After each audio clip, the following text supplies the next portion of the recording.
Donc dans le 44, il faut travailler avec l'oxydation du zinc. Alors ici, la demi-équation de l'oxydation du fer qu'on veut éviter évidemment dans le cas de la coque des bateaux. Donc en considérant uniquement les couples du document 2, donc ici le fer n'intervient que dans ce couple-là.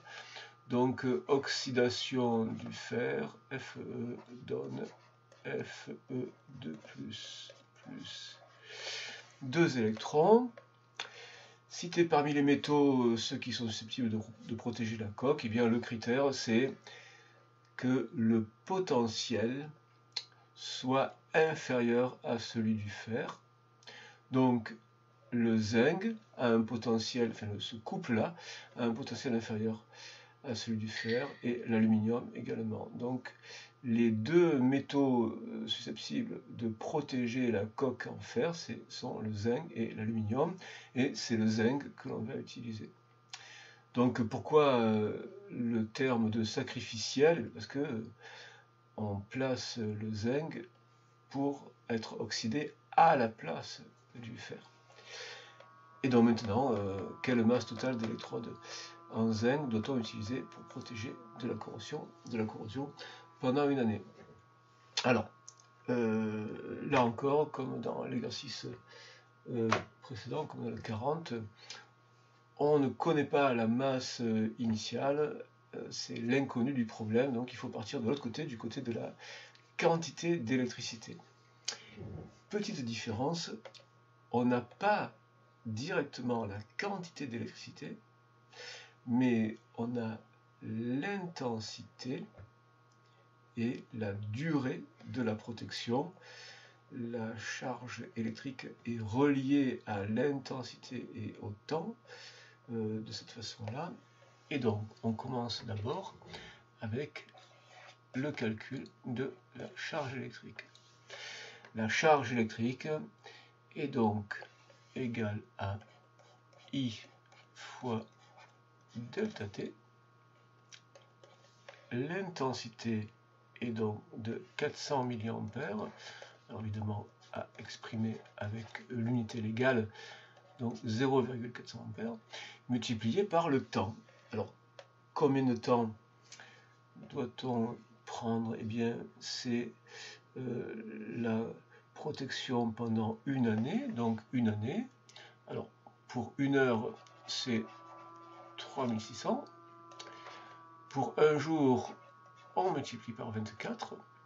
Et pour une année, on multiplie encore par 365, bon, 25 si on veut, mais on ne sera pas à ce niveau de précision. Alors donc, la charge électrique, la quantité d'électricité totale, ça va être donc de 1,26 10 puissance 7 coulombs. Donc ça donne la quantité d'électricité qui aura été qui aura circulé, qui aura été échangée. Donc avec cette quantité d'électricité, on peut calculer maintenant le nombre d'électrons. Et donc le nombre d'électrons, c'est donc la quantité d'électricité divisée par la charge élémentaire. Donc 1,26 10 puissance 7 divisé par 1,6 10 puissance moins 19. Et donc ça, cela donne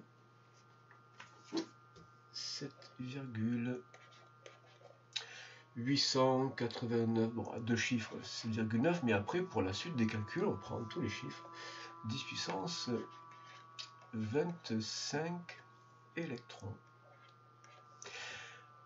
Après avoir eu le nombre d'électrons, on peut calculer la quantité de matière d'électrons.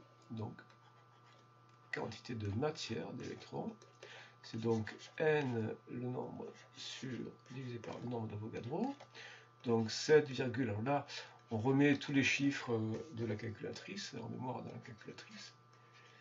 25 divisé par 6,02 10 puissance 23 égale, et là on a la quantité de matière qui est de 1,31 10 puissance 2 mol. Et maintenant qu'on a la quantité de matière d'électrons, eh bien, on peut obtenir la quantité de matière de zinc qui échange, qui provoque cette circulation d'électrons. Alors, comment sont reliées les quantités de matière de zinc et d'électrons? Eh bien, c'est le même rapport de nombre de stoichiométrie. On a donc Zn donne Zn2 plus 2 électrons. Donc la quantité de matière de zinc est la moitié de la quantité de matière d'électrons. Donc on divise par 2.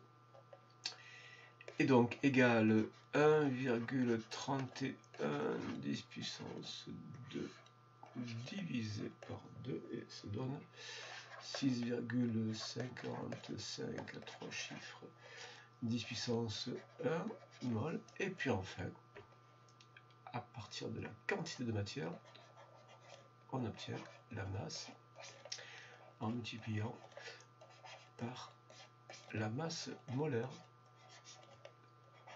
de zinc. Donc la quantité de matière, 6,55 10 puissance 1, multiplié par la masse molaire, c'est 65,4, et on obtient 4, donc là je reviens à 2 chiffres significatifs, 4,3 10 puissance 3 grammes, donc 4,3 kg.